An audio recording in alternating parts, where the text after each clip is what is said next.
What's up, everybody? Welcome to the pit. All right, I'm gonna take a minute to talk about half reps, quarter reps, full reps, why you use them, when you use them, when they're necessary and when they're not necessary, okay? Now, there's a lot of people out there that do a lot of half reps. I see people bench pressing, and they'll only come down about halfway, and then they'll go up. I see people squatting, they'll only go down halfway, and then they'll come up, you know? You're only getting 50% of the benefit of that exercise. Understand, by the time your workout is over, if you've even stimulated a growth response, you've only gotten 50% of that entire exercise. You suited up, you showed up, and you've only given 50% effort. You're like, no, I tried real hard. You didn't try hard enough to go through the full range of motion, or at least the effective range of motion, did you? Well, I don't know what that means. I don't know what that is. Well, I'm going to show you, okay? Now, I can't show you on every exercise, but we'll take these pullovers, for instance, okay? Now, I'm starting my working sets right now. On my accessory exercises, I usually do 3 sets of 10, as many as I can on that third set. Well, this is the first set. What I'm going to do is this, show you some full range of motions, then I'm going to pretend to start getting fatigued, like you would during your final set. All right? Now, when things start getting hard, that's not when you quit. That's when the magic's happening, okay? Let me show you. Boom. You see how that touches? That's full range. All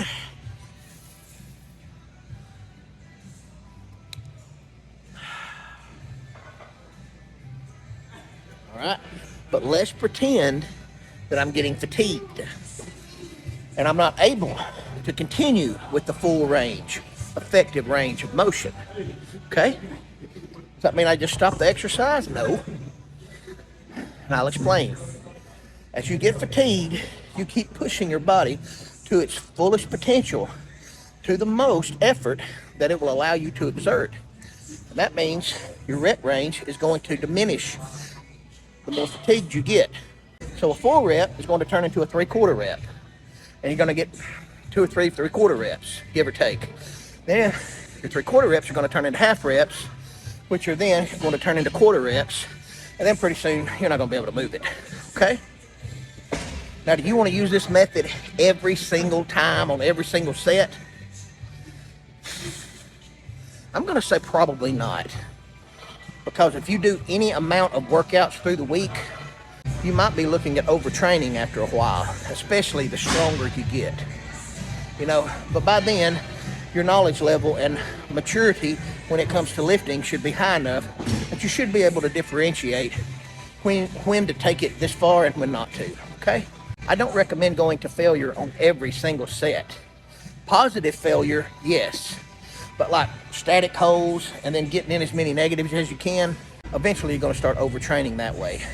Even Mike Mentzers never suggested taking every final set, or his one working set, as he would say, to absolute total failure every time. Absolute total failure is not the same as positive failure. Like on a bench press, when you can't push it anymore, it's positive failure. Static failure is when you can't hold it anymore. And negative failure is when you can't control it for a descent anymore. That's total failure, when you have exhausted all 3 types of movement in a lift. Well, let's do it.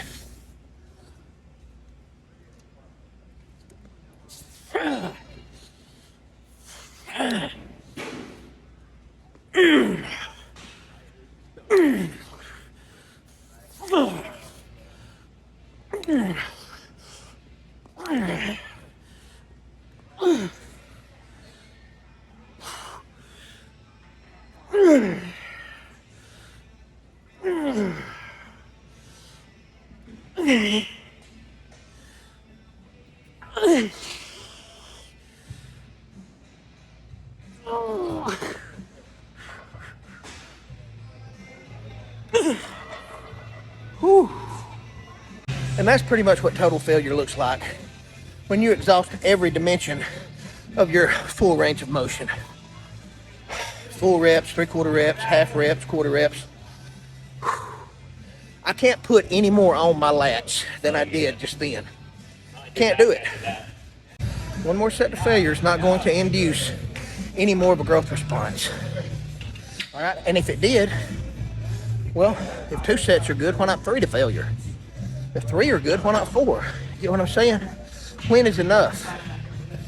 Reps are not money. More is not better. The precise amount is best. Look, I've talked to a lot of people and seen a lot of comments, and they're just not sure about this Mentzer 1 working set to failure method, okay? They just find it really hard to believe. Well, when you put it that way, 1 set to failure, I can see why you think that.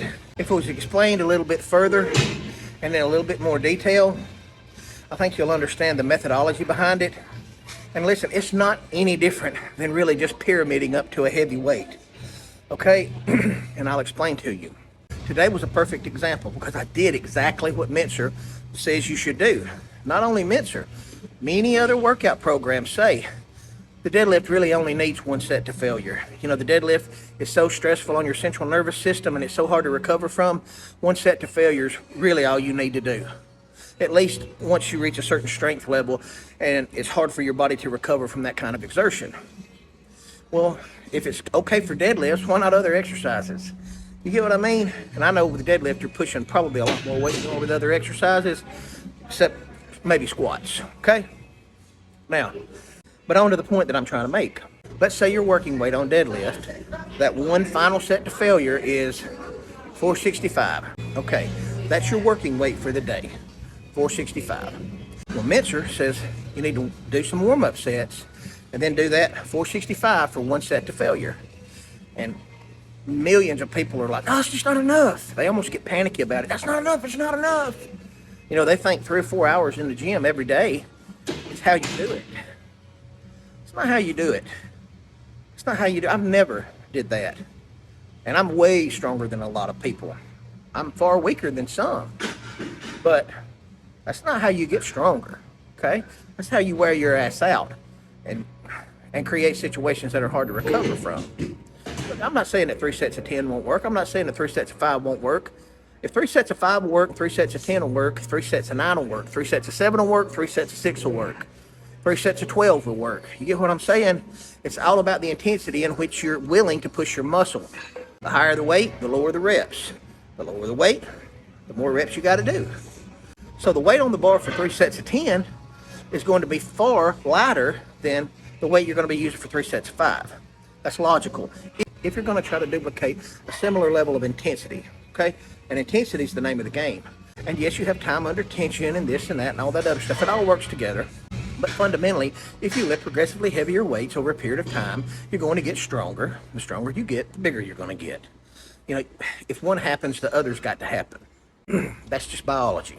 Now, if you're going to work with 465 and you're starting to warm up, what's going to happen? Well, the weight that you warm up with is going to have to increase, isn't it? You're not just going to warm up with 135 and 225 and then boom, just start going up to 465, are you? No, you're not, okay? You're going to warm up with the bar, get about 10 of those in, get flexible, you know, get moving around. Then you're going to put 135 on the bar. You're going to do that for 5 or 10 reps, probably 10. You're going to put 225 on there. You're probably going to get it for about 10 reps, you know, continue to get loose. Then you're going to start putting on 315, right? That's going to be just around 68% of 465, somewhere around there. It's going to be real close. All right? That's a good warm-up set. Then what's your next warm-up set? Probably going to throw 225s on each side, and you're going to do it for a set of 5. So that's what? 315 and 225. So you're looking at 365. You know what I mean? You're going to do it for about 5. So what percentage of 465 is 365? You get what I mean? And then the next one, you're going to be at 405, brother. So what percent of 465 is 405? You know, between 85 and 90%, something like that. You're getting workout benefits from that. From a good set of 5 with 405, if your workout weight is 465, you're getting some solid benefits from that. You were getting some solid workout benefits from the 355 for a set of 5. You get what I mean? People think, well, warm-up sets are just worthless. If they're heavy enough, they aren't. And with HIIT training, HIT, high intensity training, not the HIIT, high intensity interval training, not that, but the other. Mentzer, Jones, and Yates aren't just saying that your warm-up sets shouldn't be heavy enough to be beneficial when it comes to your strength levels. They're not saying that. They're just saying that that one final working set is the most beneficial set. But your final set in any workout routine is the most beneficial set. If you're lifting for 3 sets of 10, the last 3 reps of that third set are going to be the most beneficial reps of that entire workout. They're probably going to be more beneficial than all prior reps of that workout. Because that's where you're going to stimulate a growth response. It just took all those other reps to get you to that point safely. You've got to warm up in order to get to the level where you can safely handle that kind of weight. The kind of weight that's going to elicit a growth response. Okay? All right, so my working set today was 465. And that's going to be somewhere between 80 and 85% of my 1 rep max, which according to a 1 rep max calculator, it's going to be about 450, 458. So that's got my one heavy working set around 80, 85% of my 1 rep max, which is pretty much what every other routine tells you to do anyway. You know, think about the 5-3-1 program. You're going to warm up, hit it for a set of 5. Even the starting strength tells you to do 1 set of deadlift. You get what I'm saying? It's not that outlandish. If you lay out the one heavy set to failure that Mentzers is talking about, the high intensity training, if you lay it all out on paper and think about it logically, there's not a lot of difference between it and these other workouts. If you understand and take into account that the 2 prior warm-up sets are going to be heavy too, heavy enough to be beneficial to your workout. Don't just think that warm-up sets are not beneficial. If they are, then you're not bringing your warm-up set weight close enough to your working weight, okay? You need to get it up there pretty close. If you're working out with 85% of your 1 rep max, your final warm-up set should probably be between 70 and 75% of your 1 rep max. And you might get by with your last warm-up set being between 65 and 70. You know, as long as you create enough intensity and go hard on that last set, it negates a lot of minor mistakes in the warm-up process. And I'm not saying Mentzers was correct on everything. I know for a fact that he wasn't. But I know that barbell curls make my biceps bigger, stronger than a palms-up pull-down. I'm not saying that that's not an excellent exercise for your bicep, but barbell curls make my biceps strong. Go figure, you know? Check it out. If you can find this book, I suggest you read it. There's a lot of good points in it. Get in the pit!